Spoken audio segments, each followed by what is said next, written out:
یہ ماتم حسین کا ہے، یہ ماتم حسین کا ہے، یہ ماتم حسین کا ہے، یہ ماتم حسین کا ہے۔ یہ غم ایک ماں کی دعا ہے، یہ غم روکے نہ رکے گا، جلے گی شمع سے شمع، سفر یہ جاری رہے گا، تیرا غم میری زندگی، تیرا غم میری اعوذ باللہ من الشیطان الرجیم، بسم اللہ الرحمن الرحیم۔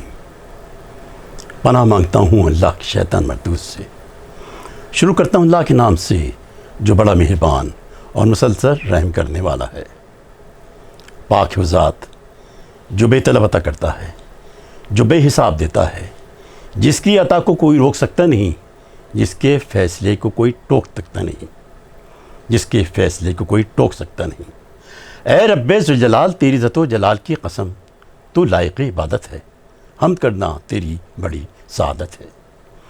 قائم ٹی وی کراچی سے آپ کا میزبان اقبال حیدر ندیم پروگرام درخشاں ستارے کے ساتھ حاضر خدمت ہے اور سلام عرض کرتا ہے۔ ناظرین کرام، یہ سلسلے کا دوسرا پروگرام ہے۔ آسمان کربلا پر ظلم و ستم کے بادل چھائے ہوئے تھے، ایسے میں علی کا چاند نمودار ہوا، جس نے اپنے کردار، صبر و استقلال، جرأت و بہادری کے ایسے جوہر دکھائے کہ جس کی مثال تاریخ میں نہیں ملتی۔ امام عالی مقام کے ساتھ خاندان بنی ہاشم کے علاوہ دوسرے قبائل کے لوگوں نے بھی اپنی جانوں کا نذرانہ پیش کیا۔ ناظرین کرام، اس پروگرام میں ہم انہی شہداء کا تذکرہ کرتے ہیں جن کا تعلق خاندان بنی ہاشم سے نہیں تھا۔ آج ہم غلام ترکی کی بارے میں بات چیت کریں گے۔ غلام ترکی کا نام اسلم تھا اور یہ ایک بہت اچھے تیر انداز بھی تھے، اور آپ امام حسین السلام کے غلام تھے۔ آپ کی شخصیت، آپ کا کردار، آپ کی زندگی کے مختلف پہلو کیا ہیں، اس سلسلے میں ہم نے زحمت دی ہے ملک پاکستان کی ممتاز شخصیت علی جناب حضرت علامہ سید رضا جعفر نقوی صاحب کو، جو اس وقت ہمارے ساتھ تشریف فرمائیں۔ السلام علیکم۔ وعلیکم السلام۔ مزاج علی۔ مزاج علی۔ حضور، ہمارے پروگرام چل رہا ہے درخشاں ستارے، اس میں ہم امام حسین کے انصارِ حسین سے متعلق بات چیت کر رہے ہیں۔ آج ہماری جو شخصیت ہیں وہ اسلم غلام ترکی ہیں۔ ان کے بارے میں آپ ذرا تفصیل سے بتائیں گے، ان کا تعلق کس قبیلے سے تھا، کس خاندان سے تھا، اور وہ کون سی کشش تھی جو آپ کو امام حسین کے پاس لے آئی، اور پھر آپ نے جنگ کی اور جنگ کے بعد آپ نے شہادت نوش فرمائی۔ اعوذ باللہ السمیع العلیم من الشیطان اللعین الرجیم، بسم اللہ الرحمن الرحیم۔ الحمدللہ رب العالمین والعاقبۃ للمتقین والصلاة والسلام علی سیدنا و نبینا ابی القاسم محمد وآلہ الطیبین الطاہرین المعصومین واللعنۃ علی اعدائہم اجمعین۔ اما بعد، فقد قال اللہ سبحانہ وتعالی فی محکم کتابہ الکریم وقولہ الحق، بسم اللہ الرحمن الرحیم، من المؤمنین رجال صدقوا ما عاہدوا اللہ علیہ۔ مومنین کچھ ایسے بھی مرد ہیں جنہوں نے اللہ سے جو وعدہ کیا تھا اسے پورا کیا۔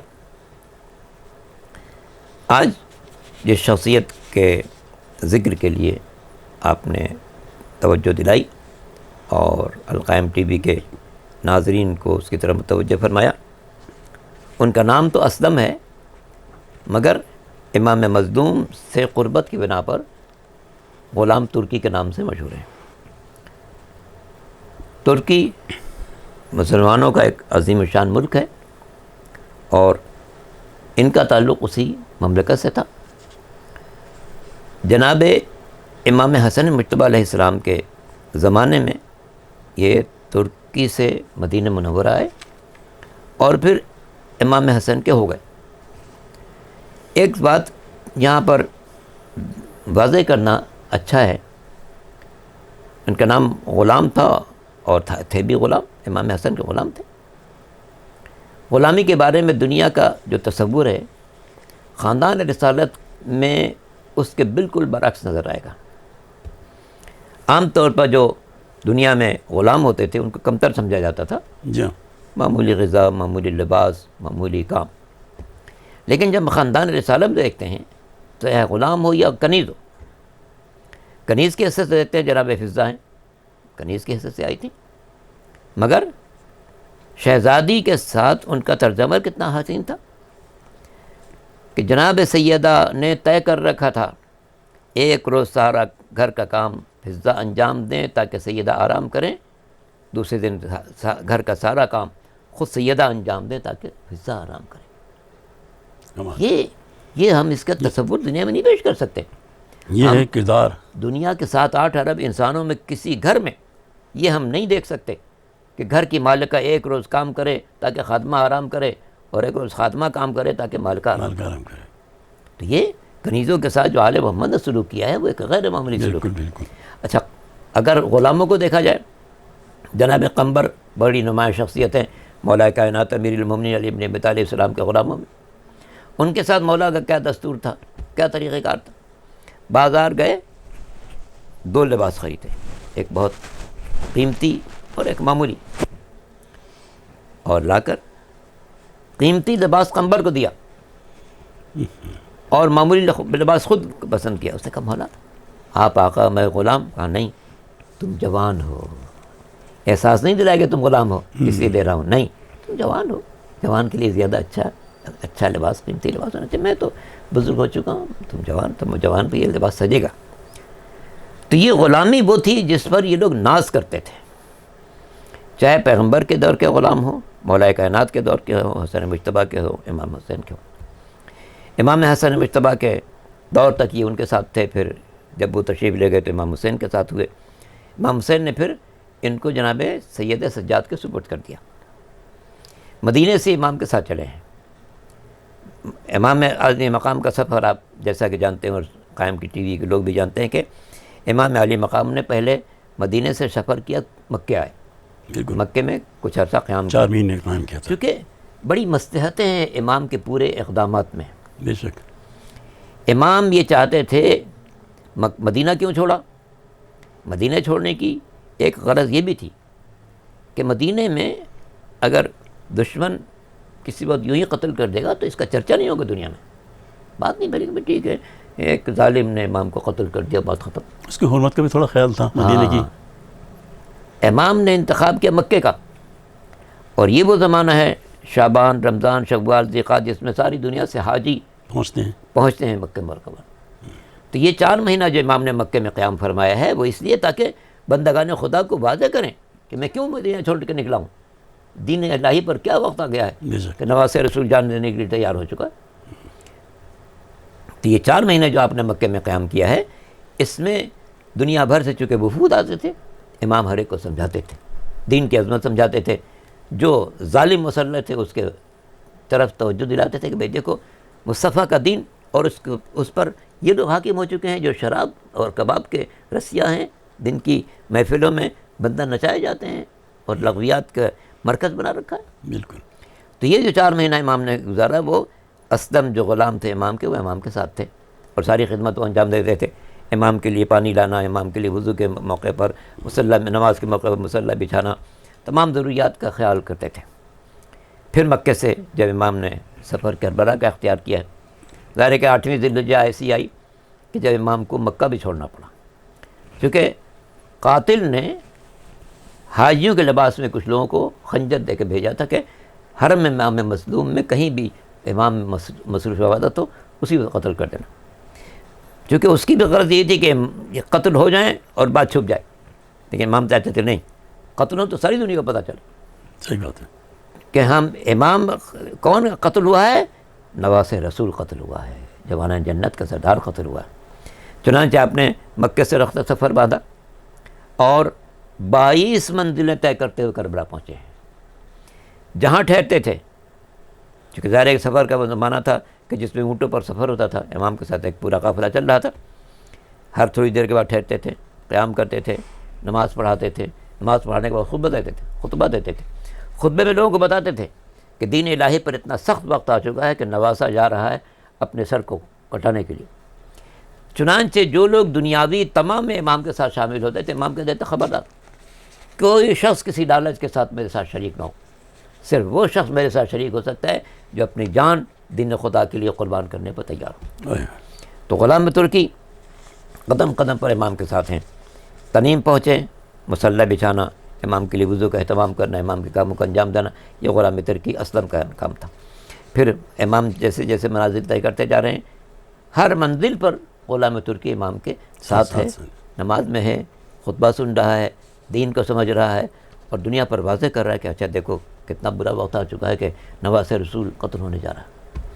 یہاں تک کہ امام دوسری محرم کربلا پہنچتے ہیں، غلام ترکی ہر خدمت انجام دے رہا ہے، باپ کی بھی بیٹے کی بھی، جو کہ جناب سید الساجدین بیمار تھے۔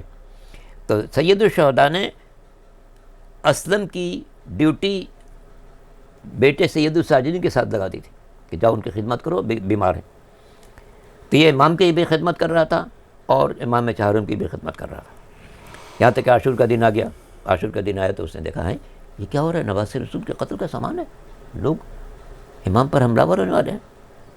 تو اس نے امام جب دیکھا کہ یہ آدمی شہید ہو گیا، اس نے امام سے کہا مولا مجھے بھی اجازت دیجیے، میں آپ کے دشمنوں سے مقابلہ کروں۔ امام نے کہا میں نے تمہاری ڈیوٹی لگا رکھی ہے سید الساجدین کے پاس، جب ان سے جاؤ۔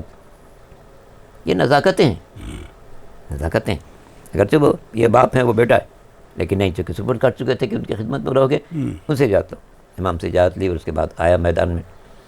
میدان میں آنے کے بعد اتنا بہادر انسان تھا، اتنا قوی انسان تھا، ایسا شجاع انسان تھا، ترکی کے بڑے مشہور خاندان سے اس کا تعلق تھا، اتنا قوی تھا کہ 70 آدمی کو واسطے جہنم کیا۔ 70 آدمی جہاں 70 آدمی کو واسطے جہنم کیا۔ تیر انداز بھی تھے، بہت بڑے ہی جی بہت بڑا تیر انداز، اور مقابلے پر جب آیا تو کوئی سامنے نہیں آ رہا تھا۔ 70 کو واسطے جہنم کے جب دشمن کی فوجیں تتر بتر ہو گئیں تو پھر امام کے پاس آیا، چوتھے امام کی خدمت میں، امام کو بتایا کہ میں 70 آدمی کو واسطے جہنم کر کے آ رہا ہوں۔ تو امام نے اس کو دعائے خیر دی، پھر امام سے دوبارہ اجازت لی، میدان میں آیا، اور اب پھر دشمنوں نے جب دیکھا کہ یہ ایسا شیر ہے جو ویسے قابو میں نہیں آ رہا ہے، تو ہر طرف سے محاصرہ کر دیا گیا، مل کے حملہ کر دیا، مل کے حملہ کیا۔ کوئی تلوار مار رہا ہے، کوئی نیزہ مار رہا ہے، کوئی تیر پھینک رہا ہے دور سے، یہاں تک کہ غلام زمین پر گرا، امام کو آواز دی، جیسا کہ ہر مجاہد نے امام کو سلام کیا، اور جب گھوڑے سے گرے تو امام کو آواز دی۔ جب امام کو سلام کیا اس نے تو امام جس طرح سے باقی شہداء کے لاشیں پر پہنچے، غلام ترکی کی لاشیں بھی پہنچے، اور وہاں پہنچ کر اپنے زانوں پر اس غلام کا سر رکھ لیا۔ اللہ اکبر۔ اس نے چونک کر زخمی حالت میں، ہیں میرے امام نے اپنے زانوں پہ میرا سر رکھا ہوا ہے۔ آنکھوں میں آنسو آ گئے، بے حد شرمندہ بھی ہوا اور بے حد خوش بھی ہوا کہ ہاں مجھے اللہ نے اتنا بڑا مرتبہ دیا کہ ہاں میں غلام تھا، لیکن میرا اس وقت سر امام کے زانوں پر ہے جو مجھے بہشت کی بشارت دے رہے ہیں۔ اس طرح امام نے دنیا پر واضح کیا کہ کل اب یہ زانو جس پر عباس کا سر آنے والا ہے، زانو جس پر عباس کا سر آنے والا ہے، اس پر غلام ترکی کا سر ہے، تاکہ دنیا پر واضح ہو جائے کہ ائمہ طاہرین نے غلام کے مرتبے کو انتہائی بلند فرمایا ہے، اور غلام ترکی نے جو وفاداری کی ہے مدینہ سے لے کے مکہ، مکہ سے کربلا، کربلا میں عاشور کے دن تک امام کے ساتھ، پہلے امام حسن کے ساتھ رہا، پھر امام حسین کے ساتھ رہا، پھر چوتھے امام کی خدمت کرتا رہا۔ یہ خدمات اس کی ایسی ہے کہ جو قیامت تک اس کا نام زندہ رکھنے والا ہے، اور لفظ غلام اگرچہ اس کے ساتھ لگا ہوا ہے، مگر چونکہ آل محمد نے غلاموں کو انتہائی بلند مرتبہ پر فائز کیا ہے، یہ دنیا میں بھی بلند مرتبہ پر تھا، آخرت میں بھی انتہائی بلند مرتبہ پر فائز۔ آپ قاری بھی تھے، سنا ہے؟ جی بہترین قاری قرآن، بہترین قاری قرآن تھا، حافظ قرآن تھا، حافظ قرآن بھی جی لوگوں کو قرآن کی تعلیم دیا کرتا تھا۔ نام ضرور تھا غلام ترکی، لیکن وہ بندگان خدا کو فیض پہنچانے والا انسان تھا، قرآن سے انتہائی وابستہ انسان تھا، قرآن کی تلاوت انتہائی حسین لہجے میں کرتا تھا کہ جب وہ قرآن پڑھتا تھا تو لوگ متاثر ہو جاتے تھے، اچھا اگرچہ عرب نہیں ہے، ترکی کا رہنے والا ہے، مگر کتنی حسین تلاوت کر رہا ہے، بالکل ایسی جیسے جناب سلمان فارسی اگرچہ عرب نہیں تھے، مگر سرکار دو عالم نے ان کو اتنا قریب کیا کہ فرمایا سلمان منا اہل البیت۔ واہ، سبحان اللہ، سبحان اللہ۔ اپنے حرم کو ساتھ میں لے کر کرب و بلا میں آئے حسین، امت کی بخشش کی خاطر سر تن سے کٹوائے حسین۔ شاہ پہ کیسا وقت پڑا ہے، اتنے کبھی مجبور نہ تھے، ننھے بچے پیاس سے تڑپے ہیں، کیسے انہیں بہلائیں حسین۔ میدان کربلا میں غلام ترکی نے جو کارنامے انجام دیے، اس پر ابھی ہم نے بڑی سیر حاصل گفتگو کی۔ ہمارے ساتھ تشریف فرما تھے ملک پاکستان کے ممتاز عالم دین، بے شمار کتابوں کے خالق حضرت علامہ سید رضی جعفر نقوی صاحب۔ ہم علامہ صاحب کے بہت شکر گزار ہیں کہ آپ نے ہمیں بہت اچھا وقت دیا، اور امید کرتے ہیں کہ آئندہ بھی آپ ہمیں اس طرح سے اپنے اور وقت سے قائم نوازتے ٹی وی کے رہیں گے۔ ذریعے پروگرام جو دنیا میں نشر ہو رہا ہے، اللہ تعالیٰ آپ لوگوں کو اس کی جزائے خیر عطا فرمائے۔ حضرت امام عالی مقام امام حسین علیہ السلام نے ارشاد فرمایا، حق کے راستے میں سب سے بڑی سختی یہ آتی ہے کہ انسان تنہا رہ جاتا ہے۔ حسین صبر کا تیرے کوئی جواب نہیں، سہے وہ ظلم کے جس کا کوئی حساب نہیں۔ پاک پروردگار ہمیں امام حسین کی نقش قدم پر چلنے کی توفیق عطا فرما، آمین۔ دعا خدا اور بندے کے درمیان ایک زنجیر ہے۔ دعا بہترین عبادت ہے۔ دعا مومن کا ہتھیار ہے، اسے استعمال کرنا چاہیے۔ ہمیں چاہیے کہ ہم اپنی دعاؤں میں اپنے مومن بھائیوں کو یاد رکھا کریں۔ اس دعا کے ساتھ اقبال حیدر ندیم آپ سے اجازت چاہتا ہے۔ یا رب ہر ایک کو یہ سعادت نصیب ہو، یثرب کی کربلا کی زیارت نصیب ہو۔ سبحان اللہ۔ اللہ حافظ۔ یہ ماتم حسین کا ہے، یہ ماتم حسین کا ہے، یہ ماتم حسین کا ہے، یہ ماتم حسین کا ہے۔ یہ غم ایک ماں کی دعا ہے، یہ غم روکے نہ رکے گا، جلے